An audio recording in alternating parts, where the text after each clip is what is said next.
이번 시간에는 우리 디자인 패턴에 대해서 같이 한번 살펴보도록 하겠습니다. 그 다음에 이제 우리 행위 패턴이요. 행위 패턴이라는 거는 클래스가 됐든 객체들이 서로 이제 상호작용하는 그 방법, 그리고 책임을 이제 분배하는 방법, 이런 것들을 정의하고 있는 패턴을 보고 우리가 행위 패턴이라고 합니다. 행위 패턴이라는 거는 우리 결합도를 최소화하는 게 목적이에요. 자, 요 행위 패턴은 내용은 크게 어렵지 않은데 종류가 너무 많아요. 종류가 11개나 있습니다. 자, 그러면 첫 번째 거부터 한번 보자고요. 첫 번째 거 보면 이제 책임 연쇄하고 있습니다. 얘는 이제 우리가 뭘 생각하면 되냐면은 우리 의리게임 생각하시면 돼요. 의리게임. 자, 요청을 이제 처리할 수 있는 객체가 만약에 둘 이상 존재해요. 존재할 때 한 객체가 이제 처리를 못하면 그 다음 객체로 이제 책임이 넘어가는 형태. 그런 패턴을 보고 우리가 책임 연쇄라고 합니다. 해서 요청을 처리할 수 있는 각 객체들이 전부 다 이제 고리로 묶여 있어서 그 요청이 해결될 때까지 고리를 따라서 계속해서 책임이 넘어가는 거. 그게 이제 책임 연쇄요. 그 다음에 이제 커맨드다라고 하게 되면 커맨드라는 거는 요청을 이제 객체 형태로 이제 캡슐화를 해요. 캡슐화를 해서 이거를 이제 재이용하거나 아니면 취소할 수 있도록 그렇게 이제 요청에 필요한 그런 정보들을 저장하거나 로그에다 남기는 그런 패턴을 보고 우리가 커맨드라고 합니다. 그때 이제 요청에 사용되는 각종 명령어들 있죠? 그런 것들을 우리가 추상 클래스, 그리고 구체 클래스, 이렇게 두 가지로 이제 분리를 해서 단순화를 시킵니다. 그 다음에 이제 인터프리터요. 얘는 이제 우리 특정 언어에서 문법 표현을 정의하는 그런 패턴을 보고 우리가 인터프리터라고 해요. 쉽게 얘기하면 우리 한글로 따지면 맞춤법 검사다. 그렇게 이제 이해하시면 돼요. 그래서 얘는 이제 SQL이 됐든 통신 프로토콜이 됐든 그런 것들을 이제 개발할 때 우리 사용하는 게 인터프리터요. 그 다음에 이제 반복자예요. 반복자. 얘는 이제 자료 구조와 같이 접근이 잦은 그런 객체 있죠. 그런 객체에 대해서 동일한 인터페이스를 사용하도록 하는 그런 패턴을 보고 우리가 반복자라고 합니다. 해서 얘는 내부 표현 방법에 노출이 없어요. 노출 없이 그냥 순차적인 접근이 가능해요. 이게 이제 반복자. 그 다음에 이제 중재자다라고 하게 되면 중재자라는 거는 우리 객체들 보면 객체들이 엄청나게 많겠죠. 그 수많은 객체들 간에 서로 이제 상호작용을 하니까 객체들이 많으니까 그만큼 이제 상호작용도 복잡하겠죠. 그런 것들을 전부 다 이제 캡슐화를 시키는 거예요. 캡슐화를 시켜서 객체로 정의하는 그런 패턴을 보고 우리가 중재자라고 부릅니다. 그래서 얘는 이제 객체 사이에 의존성을 줄여서 결합도를 이제 감소시킬 수 있는 게 우리 중재자요. 그 다음에 이제 메멘토. 이 메멘토라는 거는 특정 시점에 객체 내부 상태를 객체화시켜요. 객체화시켜서 이후에 들어오는 그 요청에 따라서 객체를 해당 시점 상태로 되돌릴 수 있는 그런 기능을 제공하는 그런 패턴을 보고 얘기하는데 가장 대표적인 게 우리 컨트롤 Z요. 그 다음에 이제 옵서버. 옵서버라는 거는 뭘 생각하면 되냐면은 우리 친구한테 카톡을 보내면은 카톡 친구가 이제 읽었냐 안 읽었냐 그거를 이제 우리가 알 수 있잖아요. 상태를. 그게 이제 옵서버예요. 그래서 한 객체의 상태가 변화가 되면 그 객체에 상속되어 있는 다른 객체들한테 변화된 그 상태를 전달하는 패턴을 보고 우리가 옵서버라고 한다. 얘는 이제 1대다의 의존성을 정의하더라. 그 다음에 이제 상태요. 얘는 이제 객체 상태에 따라서 동일한 동작을 하더라도 다르게 처리해야 될 때 사용되는 그 패턴을 보고 얘기합니다. 내가 만약에 아침에 일어나서 이제 엄마한테 용돈을 좀 받을 거예요. 그때 이제 엄마 기분 상태를 봐야죠. 엄마가 기분 엄청나게 아침부터 나빠 있는데 거기다 이제 돈 달라 그러면 욕 엄청나게 먹겠죠. 근데 이제 엄마 기분이 되게 좋아요. 그러면 그냥 원래대로 그냥 하던 대로 용돈 좀 주세요 라고 얘기하면 기분 좋게 용돈을 받아 나올 수 있다고요. 해서 객체의 상태에 따라서 동일한 동작을 다르게 처리할 때 그때 이제 사용하는 패턴이다. 그때 이제 객체 상태를 뭘 한다? 캡슐화를 한다. 캡슐화를 하고 이를 참조하는 방식으로 처리가 되는 게 우리 상태입니다. 그 다음에 이제 전략이라는 거예요. 전략이라는 거는 동일한 그 계열의 알고리즘들이 있죠. 그런 알고리즘들을 개별적으로 전부 다 캡슐화를 해요. 캡슐화를 해서 상호 교환할 수 있게 정의해주는 그런 패턴을 보고 우리가 전략이라고 하는데 얘는 이제 클라이언트는 독립적으로 원하는 그 알고리즘을 선택해서 사용할 수 있겠죠. 그때 내가 알고리즘을 변경하겠다라고 했을 때 클라이언트에 영향이 있어요, 없어? 없죠. 그래서 클라이언트에 영향 없이 우리가 알고리즘이 변경 가능한 게 우리 전략이라는 거예요. 그 다음에 이제 템플릿 메소드요. 얘는 이제 상위 클래스에서는 골격을 정의하고 하이 클래스에서는 이제 세부 처리를 구체화하는 그런 구조의 패턴을 보고 우리가 템플릿 메소드라고 합니다. 그래서 얘는 유사한 그 서브 클래스를 묶어서 공통된 그 내용을 상위 클래스에서 정의를 해요. 정의를 해서 코드의 양을 줄이고 유지 보수를 용이하게 해주는 게 우리 템플릿 메소드요. 이 템플릿 메소드랑 비슷한 게 있어요. 우리가 앞에서 봤던 거. 요거 기억나세요? 얘가 이제 우리 생성 패턴에 들어있는 팩토리 메소드였죠. 그래서 유사한 서브 클래스들을 전부 다 묶어서 공통된 내용을 상위 클래스에 정의를 해요. 정의를 해서 코드의 양을 줄이고 유지 보수를 용이하게 해주는 게 우리 템플릿 메소드요. 그래서 템플릿 메소드랑 팩토리 메소드랑 유사한 개념이다. 그렇게 이제 기억하시면 돼요. 그 다음에 이제 방문자요. 얘는 이제 각 클래스의 데이터 구조에서 처리 기능을 분리를 해요. 분리를 해서 별도의 이제 클래스로 구성하는 그런 패턴을 보고 얘기하는데, 그때 이제 분리된 그 처리 기능이 있죠. 그 처리 기능은 각 클래스를 이제 방문해서 우리가 수행을 해줘야 됩니다.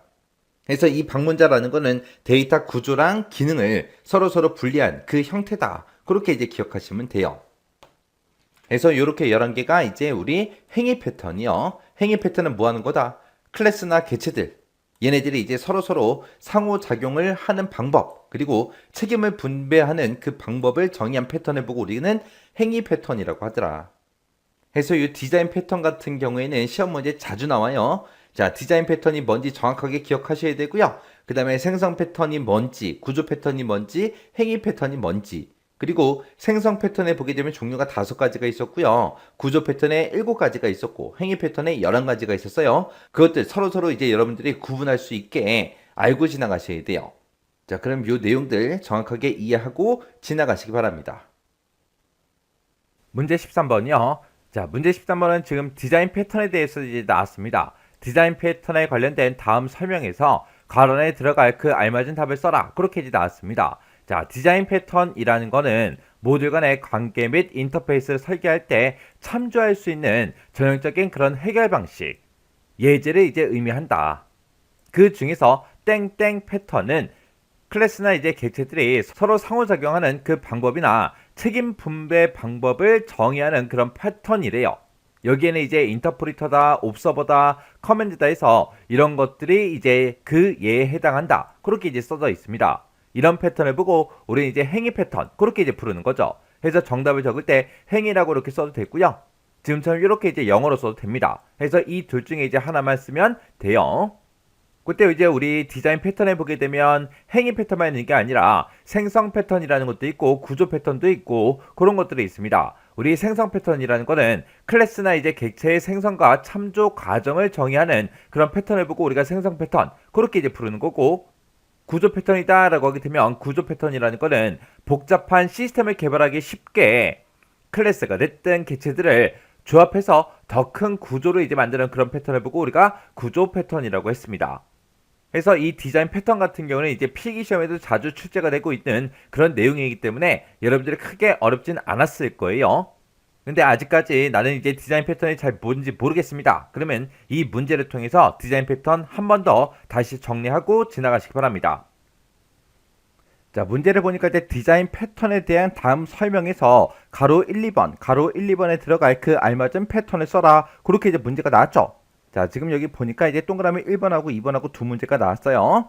자, 첫 번째 거 이제 설명을 보니까 한 객체의 이제 상태가 바뀐대요. 바뀌면 그 객체에 이제 의존하고 있는 다른 객체들에게 연락이 가서 자동으로 내용이 이제 갱신되는 그런 방식이래요. 1대다의 의존성을 정의하는 그런 이제 패턴이다. 그렇게 나왔는데, 이런 이제 패턴을 보고 우리가 옵서버라고 그렇게 이제 부르죠. 그리고 동그라미 2번에 보니까 각 클래스의 이제 데이터 구조에서 처리 기능을 이제 분리해서 별도로 이제 구성을 한대요. 클래스를 이제 수정하지 않고도 새로운 연산이 이제 추가가 가능한 그런 이제 패턴이 뭐냐? 그렇게 이제 물어봤는데, 이런 걸 보고 우리가 이제 방문자, 그렇게 이제 부르죠. 해서 우리 동그라미 1, 2번의 정답이 옵서버하고 우리 이제 방문자요.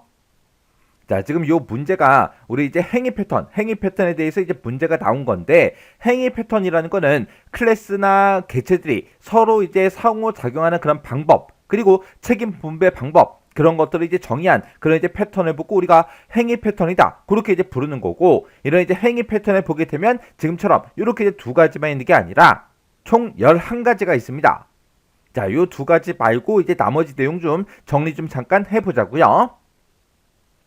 자, 우리 책임 연세라는 거요. 책임 연세라는 거는 요청을 이제 처리할 수 있는 그런 객체가 두 개 이상 이제 존재해서 한 객체가 만약에 처리를 못하면 다음 객체한테 이제 넘어가는 그런 형태의 이제 패턴을 보고 책임 연세다. 그렇게 이제 부르는데, 얘는 이제 요청을 처리할 수 있는 그런 각 객체들이 서로 이제 체인, 고리 형태로 이제 묶여 있어요. 묶여 있어서 그 요청이 이제 해결될 때까지 고리를 따라서 이제 찾김이 계속해서 이제 넘어가는 그런 형태. 그걸 보고 우리가 이제 책임 연세다. 그렇게 이제 불러요.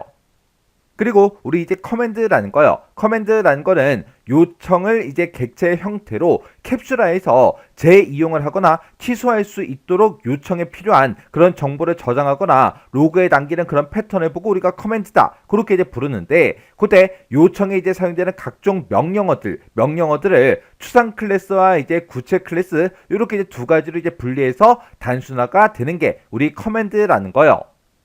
그리고 우리 이제 인터프리터라는 게 있는데, 인터프리터라는 거는 언어의 이제 문법 표현을 정의하는 그런 패턴을 보고 우리가 인터프리터 그렇게 이제 부르는데, 얘는 이제 SQL이 됐든 통신 프로토콜이 됐든 이런 것들을 이제 개발할 때 사용하는 게 우리 인터프리터요. 그 다음에 이제 우리 반복자라는 거요. 얘는 이제 자료 구조와 같이 접근이 잦은 그런 객체에 대해서 동일한 인터페이스를 사용하도록 그렇게 이제 해주는 그런 패턴을 보고 얘기하는데, 얘는 이제 내부 표현 방법에 노출이 없이 순차적으로 이제 접근이 가능하게 그렇게 해주는 게 우리 반복자라는 겁니다. 그 다음에 이제 우리 중재자라는 거요. 얘는 이제 수많은 그런 객체들 간에 복잡한 상호작용을 전부 다 이제 캡슐화를 해요. 캡슐화를 해서 전부 다 이제 객체로 정의하는 그런 패턴을 보고 우리가 중재자 그렇게 이제 부르는 거고, 얘는 이제 객체 사이에 우리 의존성을 줄여서 결합도를 이제 감소시킬 수 있다. 이런 특징을 가지고 있는 게 우리 중재자예요. 그 다음에 이제 우리 메멘토라는 거요. 메멘토라는 거는 특정 시점에서 객체 내부의 상태를 전부 다 이제 객체화를 합니다. 객체화를 해서 이후 요청에 따라서 객체를 이제 해당 시점에 그 상태로 되돌릴 수 있는 그런 기능을 제공하는 그런 패턴을 보고 우리가 메멘토 그렇게 이제 부르는데, 쉽게 얘기하게 되면 우리 컴퓨터를 사용하다가 컨트롤 Z를 누르게 되면 실행 취소가 돼버리죠. 그렇게 상태를 이제 되돌리는 그런 기능을 개발할 때 주로 이용하는 게 우리 메멘토라는 거요. 그 다음에 이제 상태라는 거요. 얘는 이제 객체의 상태에 따라서 동일한 동작을 다르게 처리해야 될 때 그때 이제 사용되는 그런 이제 패턴을 보고 얘기하는데, 얘는 객체의 상태를 캡슐화를 해요. 캡슐화를 해서 이걸 이제 참조하는 그런 방식으로 처리를 합니다. 그 다음에 이제 우리 전략이라는 거요. 전략이라는 거는 동일한 그 계열의 알고리즘들이 있을 때 얘네들을 싹 다 개별적으로 전부 다 캡슐화를 합니다. 캡슐화를 해서 상호 교환할 수 있게 정의하는 그런 패턴을 보고 우리가 전략이다. 그렇게 이제 부르는데, 얘는 이제 클라이언트는 독립적으로 원하는 그런 알고리즘을 선택해서 사용할 수 있고요. 그리고 클라이언트에 영향 없이 알고리즘 이제 변경이 가능한 게 우리 전략이라는 거예요. 그 다음에 이제 우리 템플릿 메소드라는 거요. 템플릿 메소드라는 거는 상위 클래스에서는 골격을 정의하고요. 그리고 하위 클래스에서 우리 세부 처리를 구체하는 그런 구조 패턴을 보고 우리가 이제 템플릿 메소드 그렇게 이제 불러요. 얘는 유사한 서브 클래스들을 묶어서 공통된 그런 내용을 상위 클래스에 이제 정의를 합니다. 정의를 해서 코드의 양을 줄이고 유지보수를 이제 용이하게 그렇게 해주는 게 우리 템플릿 메소드라는 거예요. 이렇게 해서 우리 행위 패턴에는 총 이렇게 이제 11개가 있는데, 자, 이런 것들의 각각이 이제 뭐가 뭔지는 정확하게 구분할 수 있도록 잘 정리하고 지나가시기 바랍니다.